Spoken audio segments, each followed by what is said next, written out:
దేవునికి స్తోత్రం. ప్రభు నామానికి మహిమ కలుగుగాక. దైవ సన్నిధిలో ఆసక్తితో సమకూడిన మీ అందరికీ యేసే నామంలో శుభవందనాలు తెలియజేస్తున్నాను. మరి వాస్తవానికి మనము పౌలు రాసిన పత్రికల్లో ధ్యానం చేసుకుంటూ వస్తున్నాము. మనము కొరింథీ పత్రికల నుండి ఎక్కడ వచ్చామండి? ఏమైపోయింది? కొలస్సీ పత్రిక అయిపోయింది. నెక్స్ట్ మనము తెస్సలోనిక పత్రికను ధ్యానం చేసుకోవాలి. అయితే మరి గత వారము దేవుడు థామస్ను వాడుకున్నాడు. మరి నెక్స్ట్ వీక్ నుండి మనము తెస్సలోనిక పత్రికను మనము కంటిన్యూ చేస్తాం. ఇది నా 23వ కీర్తన మనం ధ్యానం చేసుకోబోతున్నాం. దానికంటే ముందుగా మరి తండ్రులైన వారందరికీ కూడా ప్రత్యేకంగా తండ్రుల దిన శుభాకాంక్షలు తెలియజేస్తున్నాను. మరి మీ తండ్రులను తప్పకుండా అభినందించండి. మరి సంవత్సరానికి ఒకసారి ఇలాగా మరి గుర్తించి వారిని అభినందించడం, ఒక్క మాట, ఒక గ్రాటిట్యూడ్ ఒక అనేది వారికి ఎంతో బలాన్ని ఇస్తుంది. అలాగే మన ఈ సంఘం అనేది కూడా ఒక కుటుంబం, అవునా కాదా చెప్పండి? ఇది ఒక కుటుంబము. ఈ కుటుంబంలో మనందరికీ దగ్గర ఎవరు చెప్పండి? మీ స్పిరిచువల్ ఫాదర్ని, మీ ఆధ్యాత్మికమైన ఎన్నో వాక్యాలు ఎంతో సిద్ధపాటు చేసి మిమ్మల్ని బలపరుస్తున్న మీ ఆత్మీయ తండ్రిని కూడా జ్ఞాపకం చేసుకొని అభినందించడం, అది మన సంఘంలో డెవలప్ అవ్వాలి. అవ్వట్లేదు. అభినందించడము, గుర్తించడము, ఒక తండ్రిని విష్ చేయడం, ఇలాంటి ప్రత్యేకమైన సందర్భాల్లో మీ ప్రేమను వ్యక్తపరచడం అనేది అది ఇంకా బలాన్ని ఇస్తుంది. వాళ్ళు ఇంకా మనకు ఆశీర్వాదకరంగా ఉంటారు. ఈ తండ్రుల దినాన్ని బట్టి దేవుడికి మహిమ కలుగుగాక. ఈ దినాన్ని మనం 23వ కీర్తన చదువుతున్నాం. ఈ 23వ కీర్తన చాలా ఆదరణ, చాలా నెమ్మది, చాలా బలము, చాలా ప్రోత్సాహాన్ని కలిగించే అద్భుతమైన కీర్తన. దావీదు మహాభక్తుడు రాసిన ఈ కీర్తన మనం ఏమంటామంటే కాపరి కీర్తన. ఒక కావ్యంలాగా రాశాడు. కాపరి దావీదు ఎవరు చెప్పండి? మీకు అందరూ తెలుసు కదా. ఏంటి తన వృత్తి? ఏంటి? గొర్రెల కాపరి. తన తండ్రి మందలను కాస్తూ ఉండేవాడు. మనము దావీదు స్టోరీ మనకి 1వ సమూయేలు 17వ అధ్యాయంలో మనం చూస్తాం. అది మనకు అందరికీ తెలుసు. మరి గొలియాతుని గురించి అందరూ భయపడుతూ, అందరూ గొలియాతుని జయించలేక ఇశ్రాయేలులో ఉన్న సైన్యాధిపతులు సైతం భయపడుతున్న సందర్భంలో దావీదు గొర్రెల కాపరి. కానీ వాళ్ళ అన్నలైతే ఎక్కడున్నారు చెప్పండి? సైన్యాధిపతులుగా ఉన్నారు. వాళ్ళకి భోజనం తీసుకురానికి వెళ్ళాడు. అక్కడ పరిస్థితి అంతా చూశాడు. అక్కడ పరిస్థితి చూస్తే అందరూ కూడా ఎవరికి భయపడుతున్నారు? ఫిలిష్తీయుడైన గొలియాతుకి భయపడుతున్నారు. అతని ఎత్తుని చూస్తున్నారు, అతని రూపాన్ని చూస్తున్నారు. ప్రతిరోజు కూడా 40 రోజులు అంట. ప్రతిరోజు వచ్చి మీలో ఎవరైనా ఉన్నారని అంత యుద్ధం చేయడానికి సవాల్ చేస్తే రాజులకి కానీ సైన్యాధిపతులకు కానీ ఎవరికి కూడా భయం లేక, ధైర్యం లేక ముందుకు వెళ్ళలేని పరిస్థితి చూసి దావీదు అదంతా చూసి ఆశ్చర్యపోతాడు. మన దేవుడు ఎంత గొప్పవాడు. ఎవరు కూడా పరిస్థితుల్లో చూస్తున్నారు, ఆ వ్యక్తినే చూస్తున్నారు, కానీ జీవంగా దేవుని యొక్క సామర్థ్యాన్ని కమిలెత్తి ఎవరు చూడని ఒక సందర్భంలో దావీదు మహాభక్తుడు ఏం చెప్తాడు? నేను చేస్తాను. వాళ్ళందరూ కూడా దుష్కారంగా మాట్లాడతాను, ఈ పని చూసుకో, గొర్రెలు కాస్తున్నట్లుగా. కానీ అతడు ఎలాగైతే నేను ఎక్కడికి వెళ్ళాడు చెప్పండి? రాజుగారి దగ్గర దాకా వెళ్ళి నేను చేస్తానయ్యా, నేను జయిస్తాను ఆ గొలియాతుని అని అంటే, నువ్వు బాలుడవు, నువ్వు చిన్నవాడవు, నీకు యుద్ధం రాగదు కదా అని అంటే, అతడైతే ఆ గొలియాతు అయితే బాల్యం నుండి యుద్ధాభ్యాసం చేశాడంటే దావీదు ఒక మాట అంటాడు. దీనికోసం చెప్తున్నాను. అయ్యా, నేను నా తండ్రి మందలను కాసుకుంటున్నప్పుడు సింహము, ఎలుగుబంటి వచ్చి నా గొర్రెపిల్లను తీసుకెళ్తుంటే నేను తరిమి వాటిని చంపి ఆ సింహం నోటి నుండి, ఎలుగుబంటి నోటి నుండి గొర్రెలను కాపాడుకున్నానయ్యా.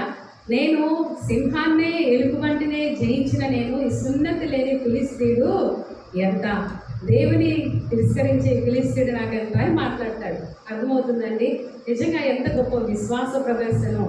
ఆ స్టోరీ చిన్నప్పటి నుండి పిల్లలకి చెప్తాం, కానీ అది ఎంత బలాన్ని ఇస్తుందో. నిజంగా దేవుని పట్ల దావీదుకున్న గొప్ప నమ్మకం, విశ్వాసము చాలా గొప్పది. అందుకే అతను అంత గొప్పవాడయ్యాడు.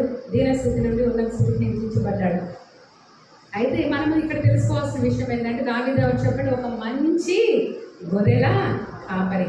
ఒక గొర్రె పొద్దుపోయిందిలే, నానా మందని కష్టపడి నేను చూసుకుంటున్నాను, ఇన్ని వందల గొర్రెల్లో ఒకటి పోతే ఏం చేసేది అని వదిలిపెట్టలేదు.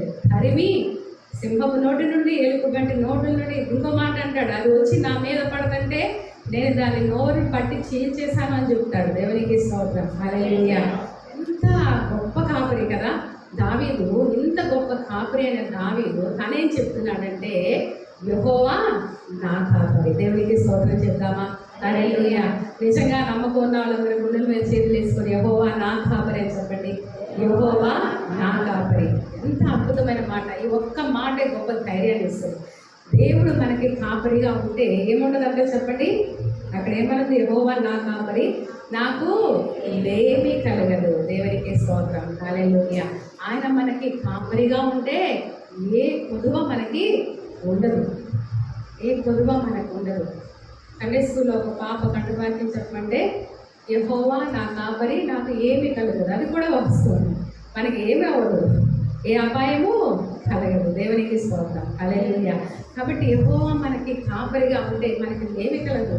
నిజంగా ఈరోజు ఫాదర్స్ డే ఏం చెప్పాలని ఆలోచన చేసినప్పుడు, నిజంగా మన పరలోకపు తండ్రి మనకి కాపరై ఉన్నాడు. బైబిల్లో నాకు చాలా ధైర్యాన్ని, విశ్వాసాన్ని కలిగించే మాటలు మత్తయి సువార్త 6వ అధ్యాయంలో స్వయంగా యేసే చెప్పిన మాటలు. ఏం చెప్తాడంటే, ఆకాశ పక్షులు చూడండి, అవి విత్తవు, కోయలు, కొట్టలో కూర్చుకోవు, మీరు వాటికంటే గొప్పవాళ్ళు కదా. ఇంకా ఏం చెప్తారు చూడండి, ఈ రోజు నుండి రేపు పొయ్యిలో వేయబడే అడవి పువ్వులు చూడండి, ఆ గడ్డి పువ్వులు చూడండి.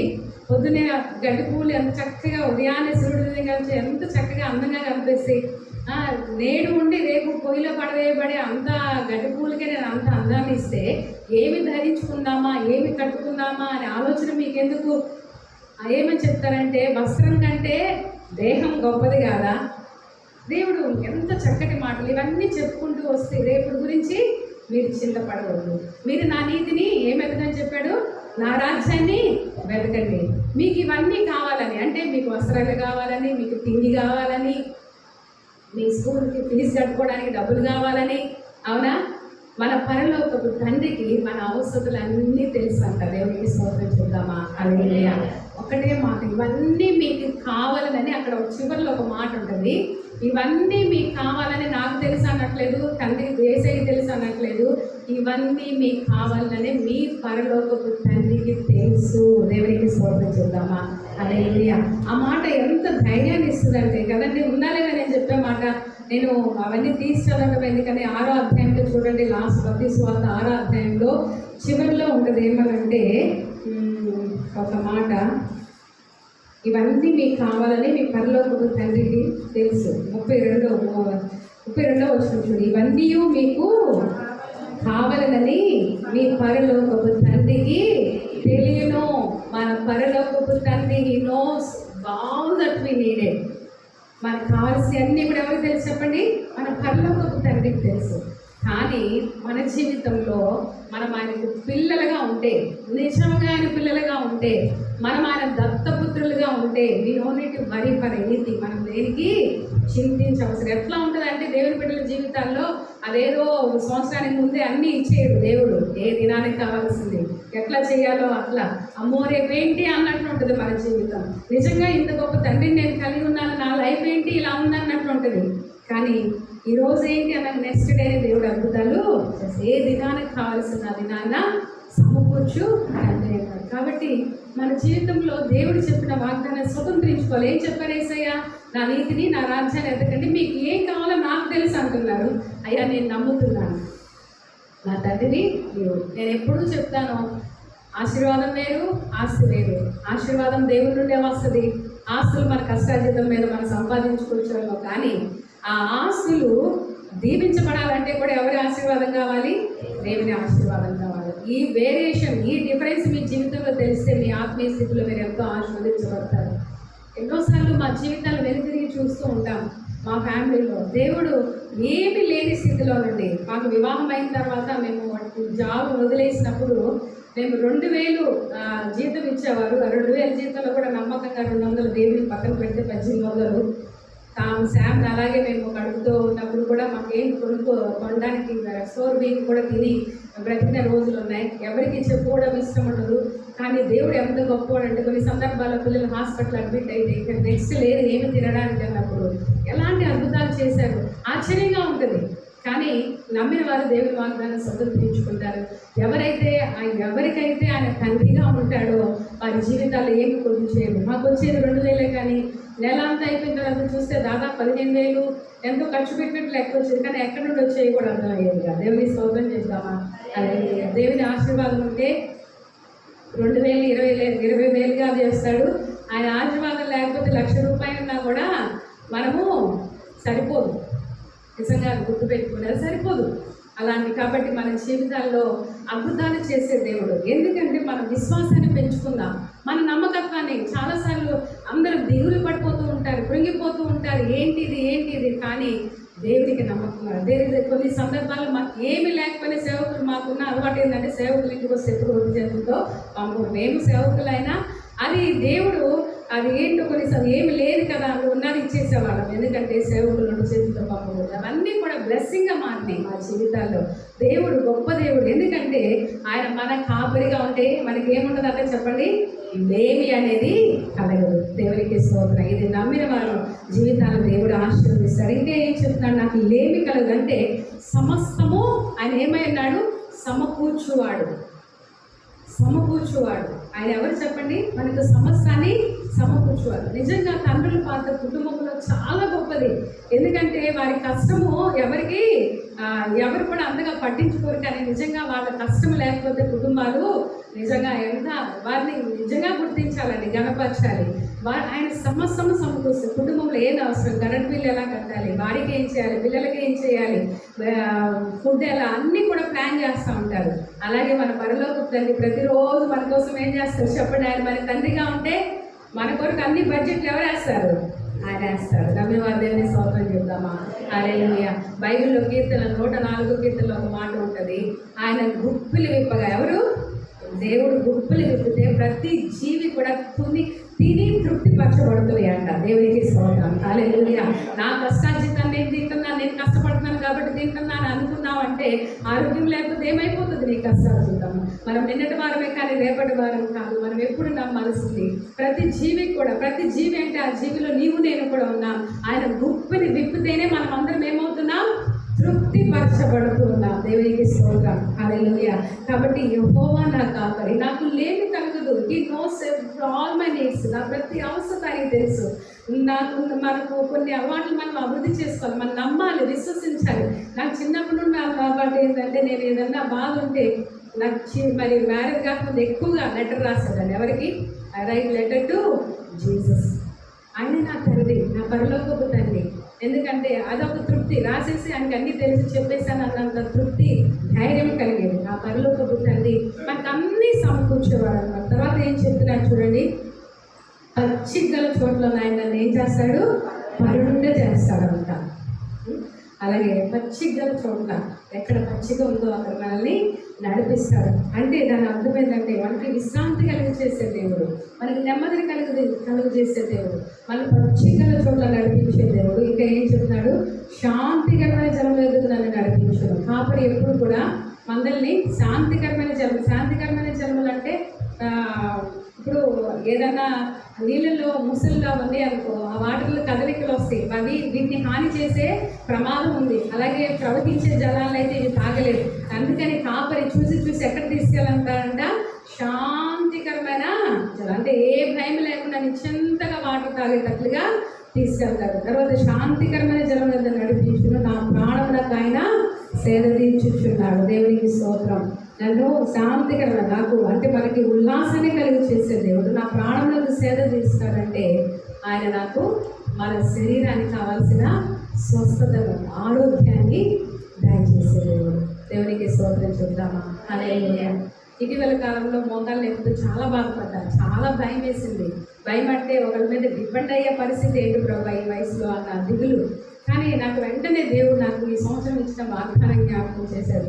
ఎంత ఆశ్చర్యం అనిపించింది అంటే, ఆ వాగ్దానం ఎందుకు వచ్చిందో అనుకున్నా అప్పట్లో. అంటే నీ ఎముకలకు బలం ఇస్తాను అన్నాడు.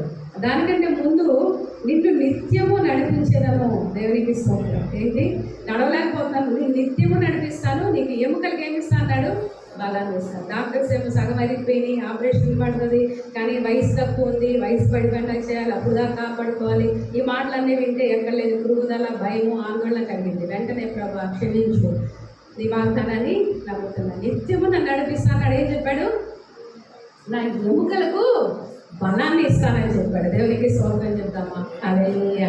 కాబట్టి మనం చాలాసార్లు నేను కృంగిపోయా, మనుషులం కదా, చాలాసార్లు భాస్కర్ దగ్గర కృంగిపోయి ఈ వయసులో ఏంటి ఇదేం బాధ అని చాలా బాధపడ్డా. కానీ ఆ తర్వాత నిజంగా నేను ఈ టైంలో కదా దేవుని వాగ్దానాన్ని నమ్మాలి, స్వతంత్రించుకోవాలి. ఆయన ఏంటిని ఎముకలకు కూడా ఏమి ఇవ్వగలిగే దేవుడు చెప్పండి.